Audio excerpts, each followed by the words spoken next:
بس اب ایک ہی بات کر رہے ہیں، اے اللہ میرے گناہ کی خبر، تو اس گناہ کا چاہے جتنا بڑا مجھے عذاب دے دے، تیری مرضی، لیکن اس گناہ کی خبر میرے محبوب کو مت ہونے دینا، اگر ان کو اس کی اطلاع ہو گئی تو ان کا دل ٹوٹے گا، میرے محبوب کا دل ٹوٹے گا۔ کاش نعتیں سن کر کے جھومنے والی قوم اس عاشق کے احساس کو اپنے دل میں پیدا کرتی، ایک ناکردہ جرم کا اتنا احساس کہ میرے محبوب کو خبر ہو گئی تو دل ٹوٹ جائے گا۔ یہاں تو رمضان شریف میں بھی داڑیاں مڈا کر گٹروں میں پھینک رہے ہیں، یہاں تو سود کے حرام کے لقموں سے افطار کر رہے ہیں، افطار پارٹیاں ہو رہی ہے مسلمانوں کی، کس کو بلا رہے ہیں؟ جن کے پیٹ نہیں بلکہ ان کا حلق بھی بھرا ہوا ہے۔ افطار پارٹیوں میں مدعو ان کو کیا جا رہا ہے جن کے حلق بھی بھرے ہوئے اور جو روزے سے نہیں ہے، اور جو بھیونڈی کے مضافات میں، مالیگاؤں کے مضافات میں، بمبئی کے مضافات میں جو روزے دار بچیاں اپنی ماں سے افطار کے وقت کہہ رہی ہے ماں کھجور بھی آج ہمارے گھر نہ آ سکی، افطار کا انتظام تو کر، ان کے لیے کوئی نہیں سوچتا۔ یہ مسلمانوں کی افطار پارٹیاں، یہ مسلمانوں کا انداز ہے افطار کرانے کا۔ جن کے روزے نہیں ان کے لیے دسترخوان بچھائے جا رہے ہیں، اور جو پانی پہ افطار کر رہے ہیں، کھجور کھا کر کے جو افطار کر رہے ہیں، ان کا کس کو خیال ہے؟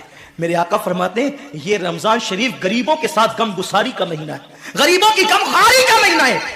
اما عائشہ صدیقہ سلام اللہ علیہ فرماتی ہیں حضور ایسی سخاوت کرتے تھے جیسے دریا ماہ رمضان شریف میں، حضور تو سخی بہت تھے لیکن رمضان شریف میں سخاوت کا انداز ایسا ہو جاتا تھا جیسے دریا بہ رہا ہے۔ پڑوس میں بچیاں بھوکی ترس رہی ہے جن کے یہاں سحری کا انتظام نہیں، اور ہم سحری کے بعد کھانے کو گھر کے آنگن میں پھینک رہے ہیں، کیا انداز ہے؟ اور پھر کہتے ہیں کہ ہم تباہ کیوں ہو رہے ہیں؟ اب تو مسلمان کافروں کو افطار کراتے ہیں، یہ غیرت ایمانی ہے لوگوں کی، کافروں کے ساتھ افطار پارٹیاں ہو رہی۔ اللہ سے ڈرو مسلمانوں، اللہ سے ڈرو، رب کا کچھ خوف کرو۔ اگر تم نے حلق تک کھانے والوں کو کھلایا اور ان غریبوں کو سسکیاں لینے پہ چھوڑ دیا تو قیامت کے دن کہیں ایسا نہ ہو کہ تمہارے روزے تمہارے منہ پہ مار دیے جائیں۔ اللہ کے رسول نے نہیں فرمایا کہ جو پیٹ بھر کے کھا کے سو جائے اور اس کا پڑوسی بھوکا ہو، ایسا بندہ کامل مومن نہیں ہو سکتا۔ ہم نے حضور کی سنت کو ترک کر دیا، بلکہ میرے کریم آقا نے تو یہاں تک فرمایا اگر غریب بستی میں رہتے ہو اور سالن کی خوشبو سالن پکتے وقت 4 گھروں میں پہنچ جائے تو تھوڑا سا پانی زیادہ ڈال دیا کرو، کیونکہ جن کے گھروں میں خوشبو پہنچی ہے ان کے گھر تک سالن پہنچا دیا کرو۔ اگر ان کا دل اس خوشبو سے ٹوٹ گیا تو اللہ تبارک و تعالیٰ اس معاملے میں بھی تم سے پوچھ گچھ کر سکتا ہے۔ کسی کے گھر جاؤ تو آداب یہ ہیں کہ کسی کے دروازے پہ دستک دے کر سائیڈ میں کھڑے ہو جاؤ، تاکہ اگر وہ دروازہ کھولے تو اس کے گھر میں تمہاری نظر نہیں پڑنا چاہیے۔ میرے کریم آقا فرماتے ہیں اپنے گھروں کی چھت پر بلا عذر شرعی نہ چڑھا کرو، اس لیے کہ اگر تم اپنے گھر کی چھت پر چڑھو گے اور کسی کے گھر میں تمہاری نظر پڑ گئی تو اللہ اس نظر کے بارے میں بھی تم سے سوال کرے گا۔ خالی گھروں میں نظر ڈالنے پر بھی میرے نبی نے منع کیا ہے، جو لوگوں کی آبرو پہ نظر ڈالتے ان کا انجام کیا ہوگا۔ حالت روزہ میں جو انٹرنیٹ پر زنا کے مناظر دیکھتے ان کا انجام کیا ہوگا، جو روزے کی عظیم راتوں کے اندر کرکٹ محلے میں کھیلتے ہوئے وقت کو ضائع کر دیتے ان کا انجام کیا ہوگا۔ آج کے لوگ کہتے ہیں مولانا آخر یہ کرکٹ سے مولویوں کو کیا دشمنی ہے، بڑے بڑے دیندار لوگ کرکٹ کھیلتے ہیں، کرکٹ میں کیا گناہ ہے، نہ اس میں بد نظری ہے، نہ بد نگاہی ہے، نہ یہ ہے، نہ وہ ہے، نہ وہ ہے۔ یاد رکھنا کرکٹ میں اگر کوئی گناہ نہ بھی ہو تو جو وقت ضائع ہو رہا ہے نا یہ کیا کوئی کم گناہ ہے؟ وقت کو ضائع کرنا خود گناہ ہے، وقت کا ضیاع خود گناہ ہے۔ اللہ کے حبیب صلی اللہ علیہ وسلم فرماتے ہیں جس نے دنیا میں ایک لمحہ ضائع کیا ہوگا وہ قیامت کے دن پچھتائے گا کہ میں نے ایک لمحہ کیوں ضائع کر دی۔ گھنٹوں سب کی نیند برباد کرتے ہو، خراب کرتے ہو، پوری رات جگتے ہو، اگر وہ رات مصلی پر گزرے تو پھر کیا بات ہے۔ آج لوگ کہتے ہیں مسلمانوں کو ترقی کیوں نہیں ملتی، کل تک مسلمان تاجدار تھا آج مسلمان بھکاری ہو گیا۔ ہم کہتے ہیں اس وقت تک مسلمان تاجدار تھا جب اس کی راتیں مصلی پر اپنے گناہوں کو یاد کر کے روتے ہوئے گزرتی تھی۔ میرے امام نے کہا ہے فریاد امتی جو کرے حال زار میں، ممکن نہیں کہ خیر بشر کو خبر نہ ہو، واللہ وہ سن لیں گے فریاد کو پہنچیں گے، اتنا تو ہو کوئی کہ آہ کرے دل سے۔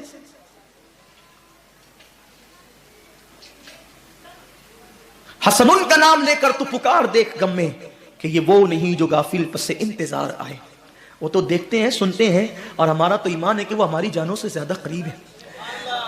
لیکن عشق کی بولی ایسی ہی ہوتی ہے. اقبال نے بھی کہا تھا, ڈاکٹر اقبال نے 4 مصرے کہے تھے فارسی میں, جس کا مفہوم میں عرض کروں. وہ کہتے ہیں اللہ تو بڑا کریم ہے, میرے گناہ حد سے سوا ہے. پہلے تو میرا حساب نہ لینا, مجھے بے حساب چھوڑ دے, اور اگر میرا حساب لینا تیری غیرت اس کو لازم قرار دے, تو پھر میری عرض ہے کہ میرے محبوب کی نظروں سے چھپا کر کے لینا, کیونکہ جب میری بے حیائیاں کھلے گی نا تو میرے محبوب سے برداشت نہیں ہوگا. اور اسی مفہوم کو غالباً اقبال نے اس مفہوم کو جو ادا کیا تھا میرے امام کی 2 مصروں کو, وہ کہتے ہیں کریم اپنے کرم کا صدقہ, لئیم بے قدر کو نہ شرما, تو اور رضا سے حساب لینا, رضا بھی کوئی حساب میں ہے. اور ایک مقام پر کہتے ہیں صدقہ پیارے کی حیا کا نہ لے مجھ سے حساب, صدقہ پیارے کی حیا کا نہ لے مجھ سے حساب, بخش بے پوچھے لجائے کو لجانا کیا. آج تو جب ہمارے درمیان یہ بات بیان ہوتی ہے نا کہ قبر میں ہم حضور کی زیارت کریں گے, میری قوم نعرے لگاتی ہے. عاشقوں کا کلیجہ منہ کو آتا تھا یار کہ قبر میں حضور کی زیارت ہوگی, حضور کا سامنا ہم کیسے کریں گے. اتنے پاپ کرتے ہیں, حضور کا دل دکھاتے ہیں, حضور کو اذیت پہنچاتے ہیں. اگر حضور کا سامنا ہو گیا اتنے قریب سے, 2 گز زمین ہے, حضور کا اتنے قریب سے سامنا ہو گیا, اور حضور نے یہ فرمایا غدار عشق کا میرے دعویٰ کرتا تھا اور یہود و نصارہ کے طریقے پہ زندگی گزارتا تھا, اور منہ پھیر کر کے چلے گئے, بتاؤ کہاں جاؤ گے, کس کی بارگاہ میں مدد طلب کرو گے, کس کی کو دعائی دو گے, کس کو پکارو گے. سب نے صف محشر میں للکار دیا ہم کو, اے بے کسوں کے آقا اب تیری دعائی ہے.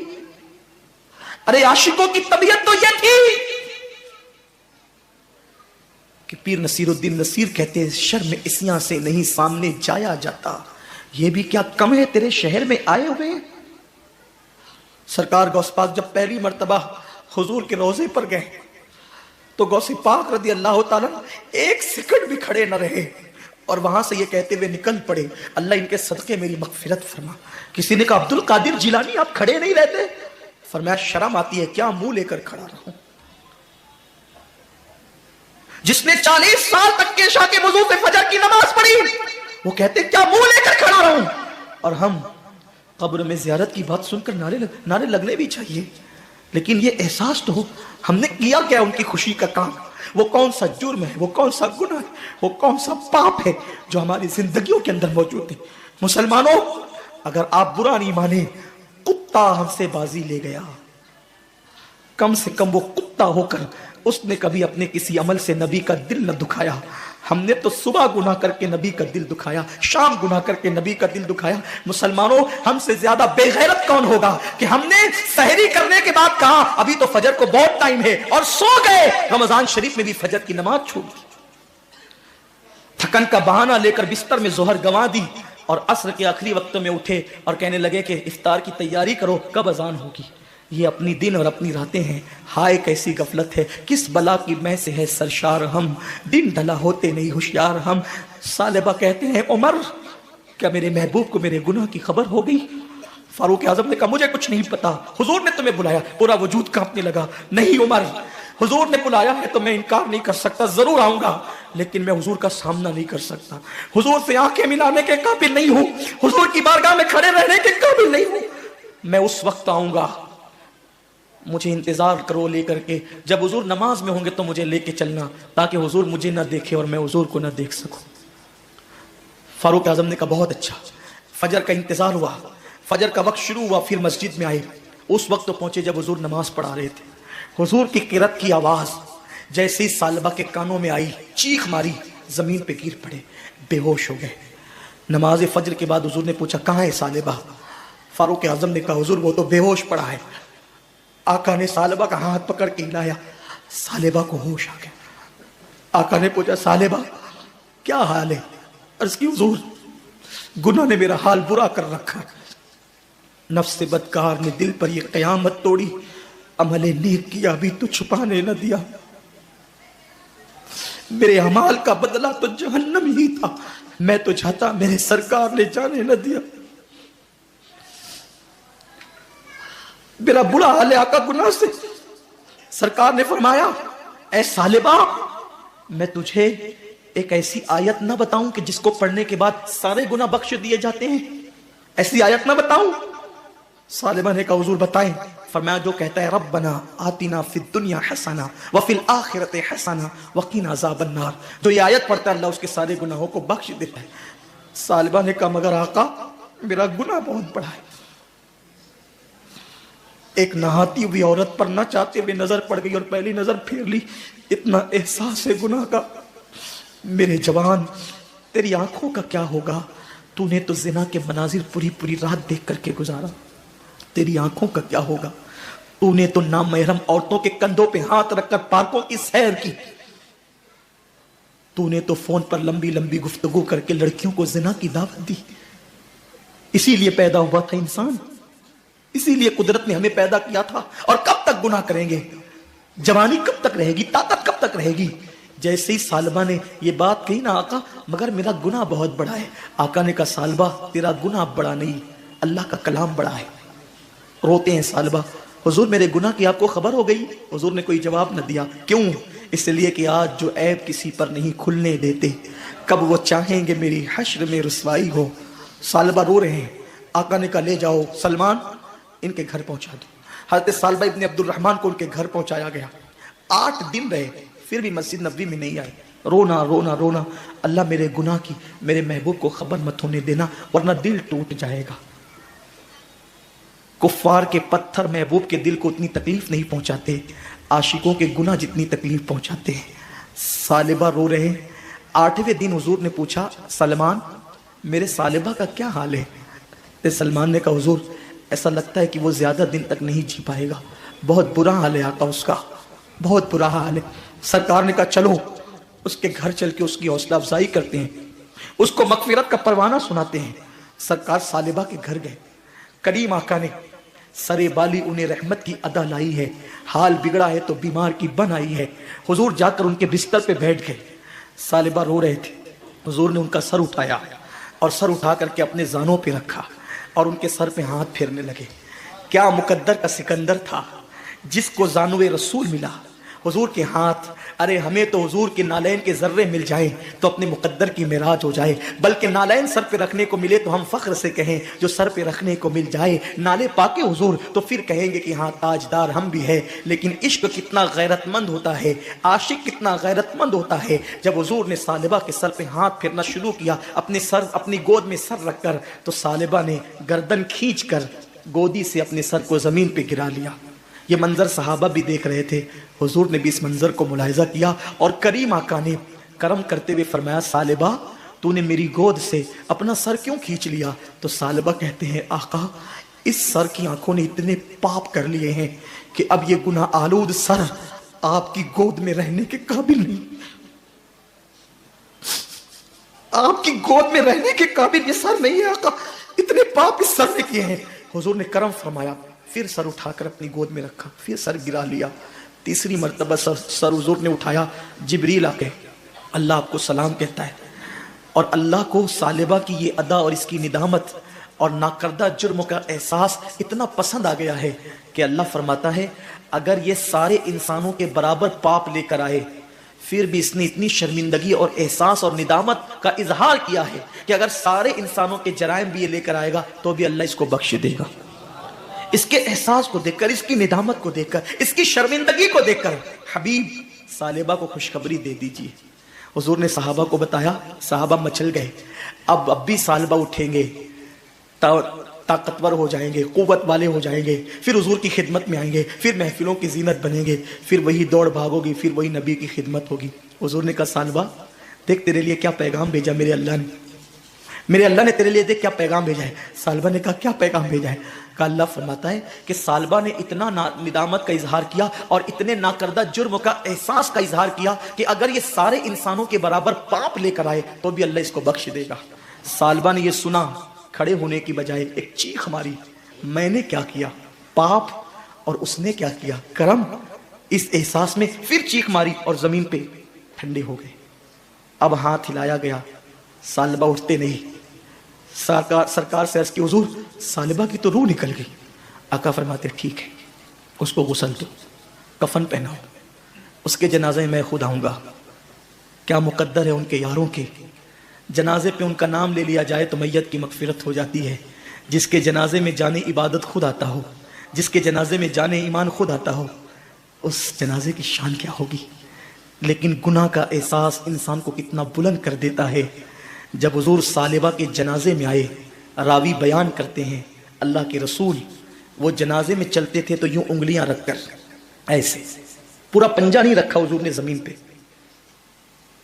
اے گناہ کرنے والوں آؤ، ہم سب گنہگار ہیں، احساس گناہ اپنے اندر پیدا کر لو، کتنے مکرم کتنے مقرب اور کتنے محترم ہو جاؤ گے۔ اللہ کے حبیب نے اس جنازے میں شرکت کی لیکن زمین پہ پیر نہیں رکھا، تلوے نہیں رکھے۔ میرے آقا صلی اللہ علیہ وسلم نے انگلیاں رکھی اور انگلیاں رکھ کر حضور احتیاط سے چلتے تھے۔ کسی دیکھنے والے نے عرض کی میرے ماں باپ آپ پہ قربان، حضور پہلی مرتبہ اس احتیاط سے انگلیاں رکھ کر چلتے دیکھ رہے ہیں۔ آقا فرماتے ہیں ثعلبہ نے نہ کردہ جرم پر اتنا احساس اور ندامت کی ہے کہ اس کے استقبال کے لیے اللہ نے آسمان کے فرشتوں کو زمین پہ بھیج دیا ہے، اور اتنی بڑی تعداد میں فرشتے زمین پر آئے ہیں کہ مدینے کی زمین پر پیر رکھنے کے لیے جگہ نہیں ہے۔ جو نہیں دیکھتے وہ تو قدم رکھ رہے ہیں، لیکن میں تو دیکھ رہا ہوں، میں قدم کیسے رکھوں۔ کتنا مکرم ہوتا ہے احساس والا۔ آؤ رمضان شریف کی آمد سے پہلے احساس کر لو، گناہ کی کھیتی، گناہ کے کانٹے جو دل میں اگائے ہیں رو دھو کر اس کو صاف کر لو۔ ام المومنین عائشہ صدیقہ نے فرمایا میں نے نبی پاک سے سنا ان لوگوں کو بے حساب جنت میں داخل کیا جائے گا جو اپنے گناہوں پہ شرمندہ اور نادم ہو کر تنہائیوں میں روتے ہیں۔ اللہ مجھے آپ سب کو توفیق دے، ماہ رمضان شریف کا صحیح معنی میں استقبال کرنے کی توفیق عطا فرمائے۔ گفتگو کے درمیان اگر کوئی غلطی ہو گئی ہو اللہ مجھے معاف فرما دے۔ گزارش ہے اعتکاف کریں، جو اعتکاف کرتا ہے اسے 2 حج اور 2 عمرے کا ثواب ملتا ہے، اور ہو سکے تو سنی دعوت اسلامی کے اجتماعی اعتکاف میں شرکت کریں تاکہ دین بھی سیکھ سکیں، اور رمضان شریف کا ایک ایک سیکنڈ ضائع مت ہونے دینا۔